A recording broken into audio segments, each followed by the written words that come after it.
Welcome back to the Mahfuza cooking recipe চ্যানেলে সকলকে অসংখ্য ধন্যবাদ। আজকে আমি সফট ফুড কেক তৈরি করব। কীভাবে পারফেক্ট সফট ফুড কেকটা তৈরি করবেন সেই রেসিপিটা আজকে দেখাবো। আমি রুম টেম্পারেচার 3টি ডিম দিয়ে আজকে তৈরি করব। আমি সামান্য একটু লবণ দিয়ে ভালো মতন এটাকে হ্যান্ড বিটার দিয়ে ফেটাতে থাকবো। 100 গ্রাম চিনি দিয়েছি, আর অল্প তেল দিব, সোয়াবিন তেল দিতে থাকবো আর ফাটাতে থাকবো। আপনারা বাটারও দিতে পারেন।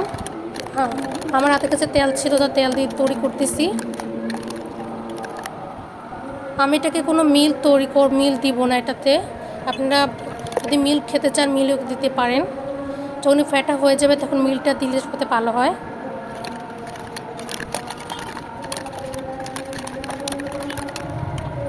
চিনিটা গলে গেলে হবে। আমি একটু ভ্যানিলা এসেন্স দিলাম, ভ্যানিলা এসেন্স, আপনারা যে কোনো এসেন্স দিতে পারবেন। চিনিটা গলে গেলে হয়ে যাবে, কোনো ফুম তৈরি করা লাগবে না। ফ্যাটানো হয়ে গেছে। আমি 250 গ্রাম ময়দা দিয়ে আজকে তৈরি করব। আমি 1 চা চামচ দিয়েছি বেকিং পাউডার। অল্প অল্প ময়দা দিব আর এটাকে ভালো মতন মিশাতে থাকবো। বেশি মিশানো লাগবে না।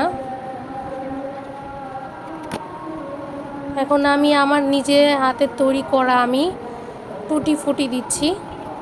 আর ফুড কেকের আসল মজাই টুটি ফুটি। এখন উপর দিয়ে আমি একটু টুটি ফুটি দিয়ে দিব, যাতে সুন্দর একটা লুক চলে আসে। আমি এখন প্রথমে 10 মিনিট চুলাটাকে আমি চালু দিয়ে রেখেছিলাম। আমি একটু ট্যাপ করে দিলাম যাতে বাতাসটা বার হয়ে যায়। আমি এখন 40 মিনিট পরে চলে এসেছি। আমার কেকটাও তৈরি হয়ে গেছে। দেখছেন কি সুন্দর একটা লুক এসেছে। আসলে যেমন সুন্দর লুক সেমন খেতেও খুব মজাদার। যখন ঠান্ডা হয়ে যাবে, রুম টেম্পারেচার ঠান্ডা হয়ে যাবে, তখন আমি এটাকে খুলে নিব। হালকা করে একটু যদি আপনারা ছুরি দিয়ে করেন তাহলে হয়ে যাবে, বেশি করা লাগবে না। একটু ট্যাপ করে দিবেন, সুন্দর মতন হয়ে গেছে। আমি আগে তেল দিয়ে দিয়েছিলাম কাগজ, যাতে সুন্দর মতন হয়ে উঠে যায়।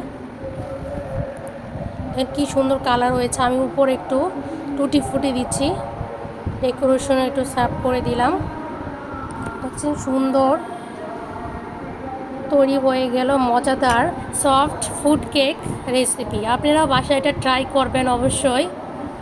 দেখবেন আপনারাও ভালো মতন ট্রাই করলে হয়ে যাবে মজাদার একটি টুটি ফুটি দিয়ে ফুড কেক রেসিপি।